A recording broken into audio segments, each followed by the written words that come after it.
नमस्कार, Shubhangi blogs and किचनमध्ये तुमचं मनपूर्वक स्वागत आहे. तर आजचा विषय आहे आपला काय, तर आपल्याला बनवायची आईशी दाटसर आणि परफेक्ट अशी खीर, ते पण वेळ न घालवता. तर बघा, आपण अशी घट्ट आणि स्वादिष्ट खीर करणार आहे. तर ही खीर तुम्ही सण उत्सव किंवा काही वाढदिवस किंवा इतर काही खास दिवस असला किंवा आपल्या घरी पाहुणे आले तरी पण आपण करू शकतो.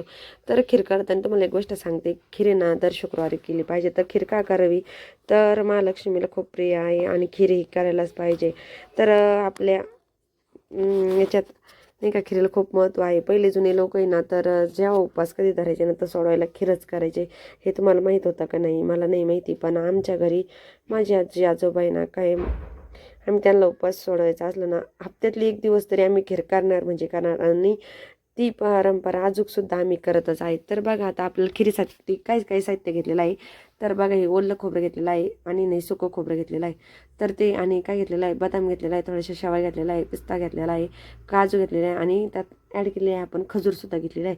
तर ही ओली खजूर नाही आहे, ओली नाही कोल्डी नाही, अशी मऊ खजूर आहे आणि ती रक्तवाढीसाठी सुद्धा खूप छान आहे. तर बघा, आपल्याला ही खजूर टाकून आणि इतर सर्व साहित्य घालून आणि 2 विलायची घातलेला आहे.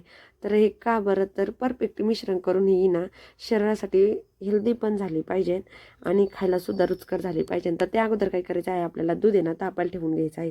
तर त्याचा व्हिडिओ काढलेला आहे मी, उकळतं आहे दूध. तर तोपर्यंत आपल्याला बाकी सर्व तयारी करायची. आता आपण अगोदर काय केलेलं आहे, खोबरं किसून घेतलेलं आहे. तर खोबरं किसून गेल्याच्या नंतर ओले खोबऱ्याचे काप करून घ्यायचे बरं का. तर बघा मी हे बघा मंडळींनो म्हणते किंवा बघा मैत्रिणींनो, तर तुम्ही असे काप करून घ्या, कारण हे आपल्याला मिक्सरला काढायचे आहे. आणि कुठलंही जास्त काही साहित्य नाही, दाटसर इतके घट्ट. आणि हे ना प्रीमिक्ससुद्धा तुम्ही बनवू शकता बरं का. तर यात फक्त ओलं खोबरं काढून टाकायचं, बाकी हे सगळं साहित्य जसंच तसं ठेवायचं, काही प्रॉब्लेम नाही. 1 महिनाभरसुद्धा टिकतं बरं का.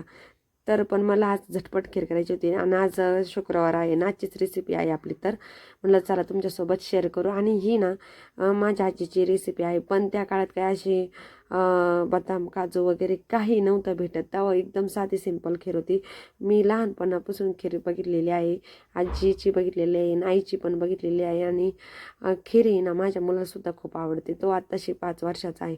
तर बघा, लहान मोठ्यांपासून तोंडाला पाणी सुटणारी अशी आपली खीर तर तयार झालेलीच आहे. तर तुम्ही बघितलीच होती. तर आता मंडळी, आता तुम्हाला काही बरेच खूप बारीक निरीक गोष्टी सांगणार आहे, त्या तुम्ही ना व्यवस्थित व्हिडिओ शेवटपर्यंत बघा, त्यानंतर तुम्हाला कळणार आहे.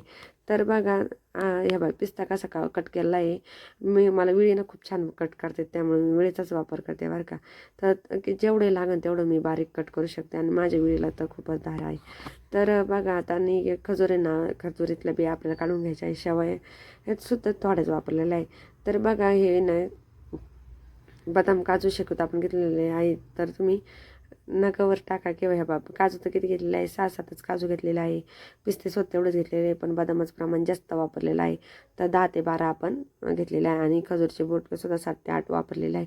तर तुम्ही जास्तसुद्धा घालणार आहे. तर हे 5 ते 6 लोकांसाठी आणि आज शुक्रवार होता, तर उपवास सोडण्यासाठी मी खास खीर केली होती. तर म्हणलं आज आहे ना आपल्या देवीला सुद्धा नैवेद्य होऊन जाईल आणि खीरसुद्धा तुमच्यासोबत सुद्धा रेसिपी आपल्याला शेअर करता येईल. तर रेसिपी मागची ही आपली परंपरा आहे बरं का. तर ती परंपरासुद्धा तुम्ही अशीच चालू ठेवण्यासाठी अशी खीर अधूनमधून आपल्याला बनवायची आहे, ते जेणेकरून आपली मुलंसुद्धा बघतील आणि यानंतर आपल्यानंतर ते सुद्धा अशा काहीतरी गोष्टी लक्षात ठेवल्या पाहिजे त्यांनी सुद्धा. त्यासुद्धा गोष्टी खूप महत्त्वाच्या आहे. तर सर्व याची आपल्याला काय करायचं आहे, बारीक कटिंग करून घ्यायची आहे. तर बघा, तुम्ही विलायचीचं काय करायचं आहे माहिती का, जेव्हा आपण आहे ना हे ओलं खोबरं दळणार आहे ना, त्यात या विलायची ठेचून टाका ना, तर तसे टाकून दिला तरी चालेल, काहीच अडचण नाही. तर बघा, आता तुम्ही विलायचीचा आणि आता हे सर्व साहित्य आपल्याला साजूक तुपात भाजून घ्यायचं आहे.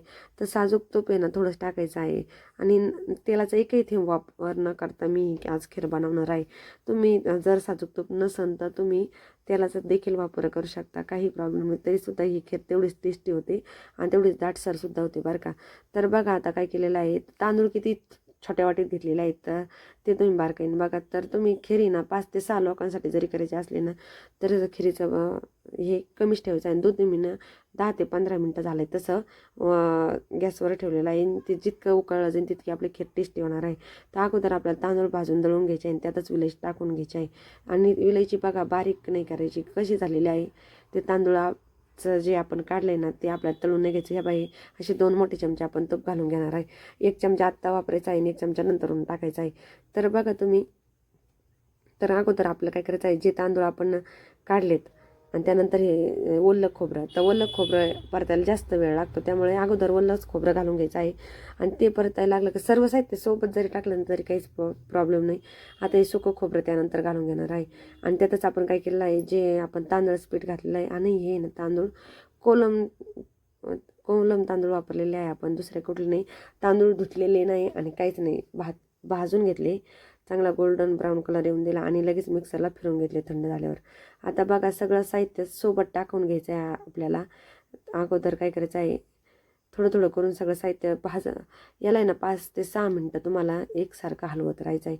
आणि ना काळजी घ्यायची खाली ते लागलं नाही पाहिजे. तर का बरं, तर आपली खीर करपट वास येतो आणि आपल्याला पाणी वगैरे काहीच नाही. हे भांड्यातलं साहित्य कुठंच काही काढायचं नाही, एकाच भांड्यात खीर तयार करायची आहे.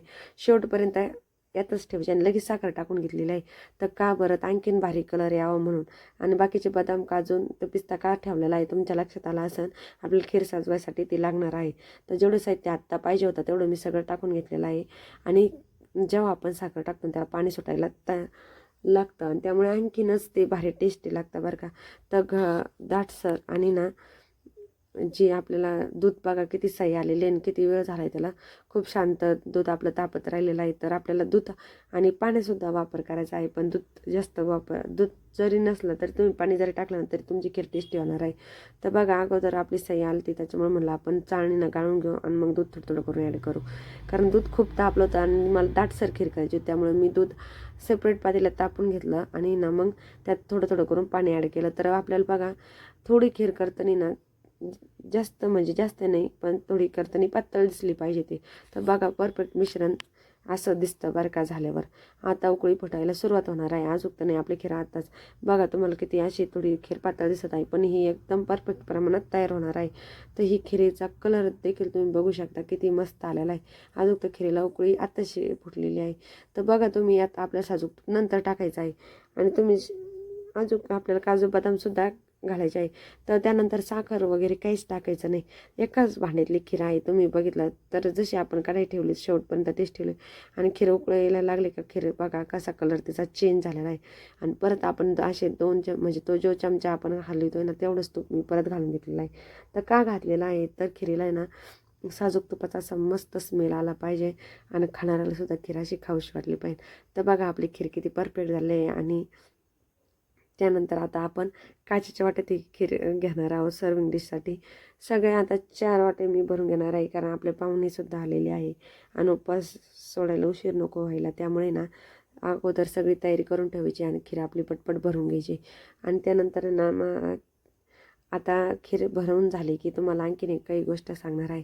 खीर जे आपल्याला बदाम, काजू, पिस्ता टाकायचा असला आणि तो लगेच खीर झाल्यावर त्यात नाही घालायचा.